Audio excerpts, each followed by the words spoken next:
Hi, I'm so glad that you've joined me today. We are here to talk about how to declutter your room step by step. First, I'm going to talk about the framework that I use to declutter a room. Then, I'm going to give some examples using the framework. Next, I'm going to cover how to avoid making a bigger mess. And lastly, I'm going to tell you when to buy the cute bins and containers so that you don't waste your money buying them at the wrong time. So, the first thing that you want to do when you're choosing to declutter a room step by step is to clarify the purpose of the room. So, you want to look at the room and think about what is your goal for how you want to use the room. And I'm going to be sharing some examples as we go on in a minute. The most obvious or easy example would be a bedroom, right? So you're thinking about what am I going to be doing here? Sleeping, maybe getting dressed, getting ready for the day.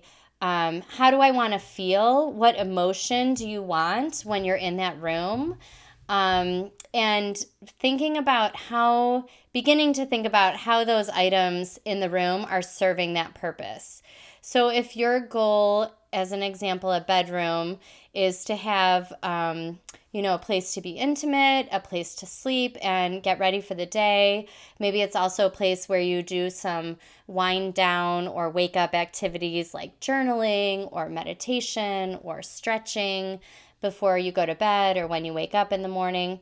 So then if you have a bunch of office paperwork for your taxes piled on your dresser, that doesn't serve the purpose, right? It doesn't match with the purpose of the room. Or if you have a laundry basket full of gifts for your nieces and nephews for an upcoming holiday or birthday celebration, that doesn't fit with the purpose of the room, right?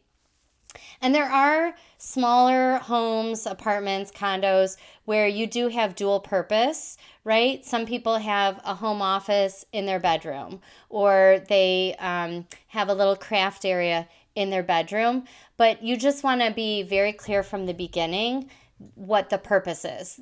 Then that is the purpose, right? I need to have this home office space, and I want this very relaxing sleeping area so that you can understand what the goals are for the room so that you can build the right room to serve those goals, to meet those goals. It's not just going to happen accidentally. Once you've clarified the purpose of the room, then you're ready to remove excess and then organize what remains. So I think those are the full 3 steps. There's a lot that goes into each step, but once you clarify the purpose, remove excess, and then organize what remains, you're done. You've done it. Okay, so it's not a lot of complicated steps. What you want to do, the purpose of the room is so important, and that's really the thing that's feeding everything else that you do when you're trying to declutter your room step by step. When you're ready to remove excess, you've identified the purpose. I suggest the 3-box method, and that seems to be the most simple, straightforward method of decluttering. And you literally get 3 containers. People call it the 3-box method. I would like to suggest a trash bag, a box for donations, and a laundry basket. So the trash bag is obviously trash, and you can, if you need to build a little recycling bag or pile next to it, great. But it's like literally things that are trash. Then you have a box.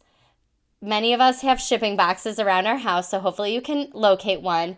And those would be items that are still good, but you no longer want them for a donation. And then lastly, you would have a laundry basket.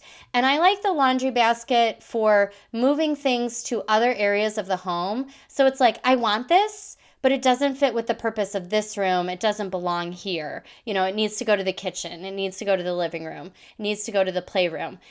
I think those are easy because you can the trash bag signifies trash, real quick visual. You glance over there, you know what pile it is versus generating all these different piles and then you're confused about what they are.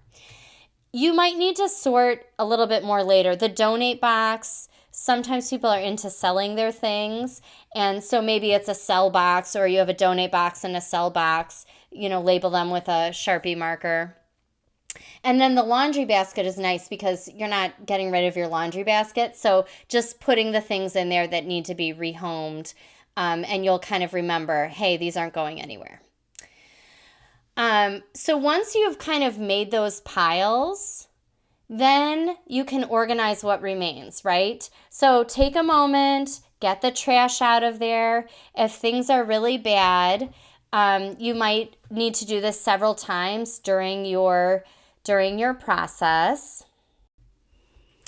So now that you have everything out, you want to organize what's staying. And you want to do that in a way that makes sense for you. So I really believe in not cookie cutter organizing, but individual organizing, where you really consider, what do you use? How often do you use it? And things that you use often and frequently should be easy to get to. So if you're reaching for that body spray and 5 things are falling over every time you reach for it, how can we reduce the friction? Let's bring it up to the front. Do we need those 5 things that are falling over? So really thinking about how you use things and how can you make it a smoother, easier day-to-day process. That's the idea behind organizing. Things that you use less frequently, you want to put into storage if it's like once a year, once every 6 months, or, I live in Ohio. We're in Ohio, so we have seasons. So, put that winter stuff away, put that summer stuff away. But everything needs a home. So if you have things out that don't have a home, then that's where they're going to end up living, right? The things that are out because you didn't make a decision. So as you're organizing, make sure you find a home for everything. And as you're going along, you want to constantly be revisiting the purpose of the room. Does this item serve the purpose of this room? And at the end, that's a good question to ask yourself. Okay, I've decluttered. Is the room's purpose served? Is everything here serving my goal and what I wanted for this room? Some other examples I wanted to share are, like, an example would be the living room. Sometimes the living room gathers lots of day-to-day items, but really for many of us, the living room, only has a few purposes. Probably socializing and visiting with family and friends. Maybe it's a place where you hang out and watch TV. Sometimes it's a place where you might, maybe you play a family game there if you don't do it at the kitchen table. And so, hopefully there's enough space in your TV area for like video games, DVDs, if you have them, right? So much is digital these days. Those wires. We also keep batteries in our that seems to be a central location to keep those in our TV console. And we have a little cupboard, so it's hidden storage, so we're not looking at it. But we all know that the batteries are there if we need them. So that's an example of identifying that purpose and then getting rid of all the rest. Kids' toys are one that can start to invade all areas of the home. So if you have really little kids, you probably are using and need toys in all areas or wherever you're going to be, because as those kids are there, they're playing with the toy, even, while you're getting ready for your day, while you're cooking, while you're trying to do anything, they need something to entertain them. But as those kids grow up and get older, begin to remove those toys from the more common areas of the home. I went through the bedroom. Another example I wanted to share is the craft room. Craft room is a place that can easily and quickly become there's just overwhelmed with stuff, right? I love art. I took art classes in college. I've worked as an art teacher for years and completed my own art. Co-founded Upcycle Part Shop, which is a creative reuse art center here in Cleveland. I love art. And even my art and craft room, it became overwhelming. There was so much collected there, and I wasn't really doing anything. So I had to get really specific with my intent. What crafts, what art am I actually going to do? What am I actually going to do, right? Because there was a lot, these items, I had them in college. I made oil paintings in college. I took 2 courses in it, but I don't do that anymore. So, clearing those things out. The purpose that I identified, I thought, I'm really only going to do collage, which I love doing, collage, and especially greeting card collage, because that's useful in my life. So once you've identified the purpose, you can really clear a lot of the excess. Another example I wanted to tell you is a story from a client. She had recently moved into a townhome. It was a lovely space, and it had 3 floors, a townhome in Avon Lake, Ohio. And in the basement, it was not a big... it was a large basement, but it wasn't one big room. It was kind of cut up into different sections.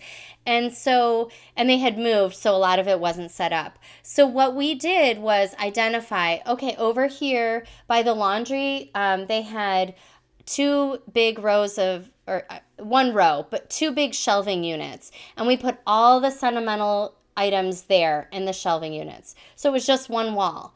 And then there was another little cubby area, and she said, I want to create a playroom for my grandkids when they come for holidays. They need some place to play.